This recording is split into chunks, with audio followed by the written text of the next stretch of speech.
Dieguinho. Bom, galera, tá entrando no ar a nossa primeira edição desta terça-feira, como sempre, com muitas informações para vocês. Like no começo do vídeo que me ajuda bastante. Quem estiver chegando pela primeira vez aí no canal, já se inscreva, ative o sininho das notificações e sigam o nosso perfil oficial lá no Instagram, beleza? Bom, galera, para começar a brincadeira aí, tá passando para vocês aí na tela a classificação atualizada. Por hora o Vasco segue aí classificado para as semifinais, mas eu vejo com pouquíssimas chances o Vasco classificar as semifinais, porque não vejo o Vasco vencendo nem o Flamengo e nem o Botafogo nas duas últimas rodadas finais. Óbvio, se o Botafogo vir com o time titular e levando o jogo a zero. O Botafogo tem colocado times alternativos e aí isso pode equilibrar o confronto. Mas se o Botafogo vir completo, com o pé no freio, com o pé no acelerador, acho bem provável o Vasco não vencer esse confronto também. E aí tô tentando me agarrar, 2 empates para ver se o Vasco chega a pelo menos aí 17 pontos na classificação. E aí eu vou trazer para vocês um levantamento feito pela Universidade Federal de Minas Gerais, a UFMG, a respeito da probabilidade matemática do Vasco classificar as semifinais. No momento, segundo a UFMG, o Volta Redonda tem 98,9% de chance de classificar a semifinal, Flamengo com um jogo a menos 89,4%, o Vasco, que é o terceiro colocado, 58,2%, Botafogo, que tem um jogo a menos, é considerado o quarto com mais chance de classificar com 45,2%, Sampaio Corrêa 36%, Nova Iguaçu 22%, Fluminense 19%, Madureira 18%, Maricá 11%, Boa Vista 0,46, Bangu e Portuguesa são as únicas equipes já sem chance alguma matemática de classificação para as semifinais. E aí, para vocês entenderem como a situação do Vasco ficou tão delicada, considerando aí uma derrota para o Flamengo já no sábado, o Vasco literalmente tem que secar todo mundo em todos os jogos da rodada. São 6 jogos por rodada, os outros 5 jogos nos interessam e o Vasco pode ser ultrapassado por cada uma das equipes que vai jogar esses 5 confrontos aqui. Só para vocês terem uma ideia, em caso de derrota do Vasco para o Flamengo no sábado, o Vasco tem que torcer para o jogo entre Fluminense e Nova Iguaçu terminar empatado. Nenhuma das duas equipes pode vencer, porque senão passa o Vasco. O jogo entre Botafogo e Boa Vista também tem que terminar empatado, porque vitória de cada uma das duas equipes, ambos podem nos ultrapassar. Lembrando que ainda tem Botafogo e Flamengo agora na quarta-feira, e o Vasco já pode, inclusive, ir para o final de semana já atrás do Botafogo. Se o Botafogo vencer o Flamengo, ele nos ultrapassa na tabela. Temos aí Bangu e Madureira. Esse jogo tem que terminar empatado ou com uma derrota do Madureira. Se o Bangu vencer, não muda nada a nossa realidade, só o Madureira que não pode vencer. Sampaio Corrêa e Volta Redonda. O jogo tem que terminar empatado ou com uma vitória do Volta Redonda, que já é o líder e está na nossa frente. E aí, para fechar, Portuguesa e Maricá. Ou a Portuguesa vence o jogo, ou o jogo termina empatado. Olha que situação de M o Vasco se colocou, ao ponto, inclusive, de eu já ver alguns vascaínos nos comentários do nosso pós-jogo de ontem, levantando até a bandeira de que preferem que o Vasco não vá à semifinal do Carioca, pensando aí em eventual vexame e pancada tomando nos clássicos, ou, né, no eventual clássico aí na semifinal. Disse eventual clássicos porque a gente não sabe que caso o Vasco chegue uma semifinal vai ser contra um grande, talvez passando por uma final, sabe lá Deus como, vai pegar um grande novamente. São grandes as chances de passar 2 grandes só e 2 pequenos classificarem, por isso eu coloquei na condicional de não ter certeza se vai passar, se teremos 2 clássicos numa eventual final do Vasco ou não, beleza? Quero te ouvir, deixa a sua opinião aqui embaixo nos comentários do que vocês acham dessa situação. Galerinha, hoje nós temos aí jogaço na Champions League, Real Madrid e Manchester City, tem vários jogos bem bacanas na Champions. Quarta-feira já tem esse Flamengo e Botafogo por jogo atrasado. O Neymar tá jogando lá no Santos, tem um moleque absurdo de jogos legais para vocês estarem apostando. Vai fazer a fezinha de vocês? Corre lá na Betfair, o link tá aqui na descrição do vídeo, no primeiro comentário fixado. Lembrando que a Betfair é a maior patrocinadora da história do Clube de Regatas Vasta Gama, então vamos prestigiar a nossa parceira. Lembrando que tem que ser maior de 18 anos e apostar com responsabilidade. Isso aí não é uma renda extra, é só um entretenimento para você se divertir. Você pode ganhar acertando a aposta, mas também pode perder, então seja responsável, beleza? Betfair, parceira do canal Futebolaço. O link tá aqui, ó, na descrição do vídeo e no primeiro comentário fixado. Bom, vamos seguir agora falando um pouco já do jogo ontem. E olha, tem um vídeo aí que rodou nas redes sociais do João Vitor batendo boca com torcedores do Vasco ali no estádio do Sampaio Corrêa. Parece que ele estava sendo bem xingado e cobrado pela torcida. E o João Vitor, que é bem esquentadinho, não à toa ano passado, foi o jogador mais expulso no mundo, com 4 expulsões.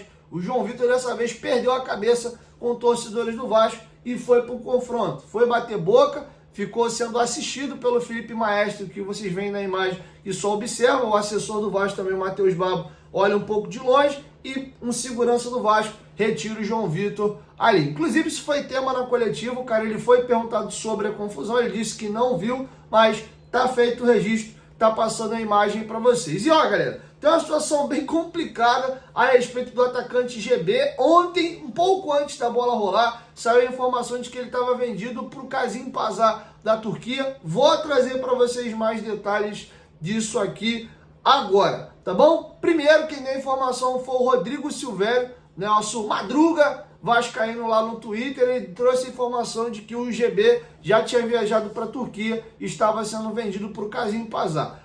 O companheiro Vene Casagrande complementou a informação, trazendo novas informações e, na verdade, fazendo uma pequena correção. De fato, o GB está sendo vendido ou estaria sendo vendido. Eu vou explicar para vocês já já, mas não era para o Kazım Pazar, era para o Fenerbahçe da Turquia. O Fenerbahçe estaria emprestando o jogador para o Kazım Pazar até o final da temporada turca, que vai agora no meio do ano, em junho, e aí a partir da metade do ano, ao término da atual temporada, ele iria para a equipe do Fenerbahçe e seguiria a sua carreira por lá. O contrato seria válido por 5 temporadas, tá? Então o Rod Silvério trouxe a informação do negócio com o Kazım Pazar, da venda. Na verdade não era para o Kazım Pazar, era para o Fenerbahçe. E também o Vene Casagrande conseguiu apurar o valor, tá? O valor é que o jogador estaria negociado por 3 milhões de euros. Uma outra informação que chamou a atenção ontem ainda, um pouco antes da bola rolar, em cima dessa informação do GB, é de que o Marcelo Santana teria viajado junto e estaria também indo para a Europa. Não sabia se era para fechar o negócio do GB ou já para negociar outras questões aí na janela, já que o Vasco está nesse desespero aí para contratar um ponta. Sendo que surgiu uma informação bem no iniciozinho do dia. Hoje o GB foi para a Turquia para fazer a realização de exames médicos, sendo que um jornalista turco, o nome dele é até um pouquinho diferente. Deixa eu pegar o nome dele aqui certinho, para não sei falar turco, tá? Então não recriminem talvez a minha pronúncia, que pode bem estar equivocada. O nome dele é Iago Sabunkoglu, eu acho que é isso, tá? Ou algo muito próximo disso. Ele trouxe a informação de que o GB foi reprovado nos exames médicos. Foi detectado uma lesão na perna direita. Ele diz perna, ele não especifica se dentro da perna é coxa, se é joelho. E o que me chama a atenção e liga um sinalzinho de alerta é que o GB não foi mais relacionado nas últimas partidas do Vasco. E aqui agora fica um questionamento. Primeiro, a informação por hora, ela vem do futebol turco. Ninguém hoje, no momento que eu estou gravando, 12h05 no Brasil, confirma o destrate do negócio, tá? Só o noticiário turco traz essa informação por hora. Então vamos trabalhar aqui com uma informação que vem da Turquia, que ainda não foi confirmada no Brasil. Mas tratando a informação como verdadeira, isso está muito esquisito. Por quê? O Vasco ia fazer o papelão de tentar empurrar no Fenerbahçe um jogador lesionado e com uma lesão grave, porque se é uma lesão que o cara vai ficar de 8 a 10 meses fora, no mínimo eu penso que é joelho. E aí a gente puxa na memória também de que o GB saiu de titular no time do Expressinho, ali relacionado de uns jogos para cá. O Bruno Lopes é que vinha indo para a lista de relação. Aí ele já não vinha sendo relacionado porque essa negociação já vinha acontecendo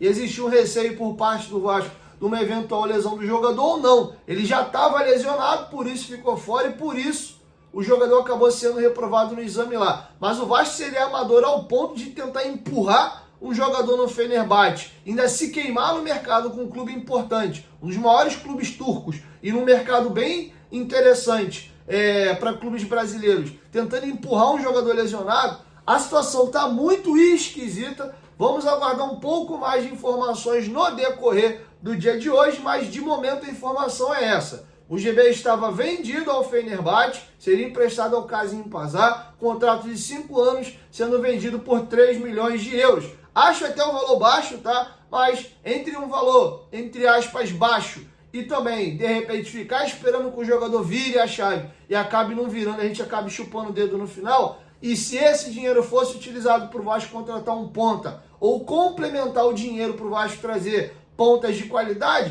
beleza, nem me oporia não, até porque o GB, o tempo tá passando, já vai bater 20 anos, teve uma lesão grave no joelho esquerdo, ficou 17 meses sem jogar, praticamente 1 ano e meio, então, de repente, passaria o jogador para frente. Então, nem acho o negócio bom, mas também não acho uma tragédia por completo. Então, a situação é essa, tá feito o registro, vamos aguardar a cena nos próximos capítulos logo mais. Para fechar, o Lucas Oliveira virou dúvida.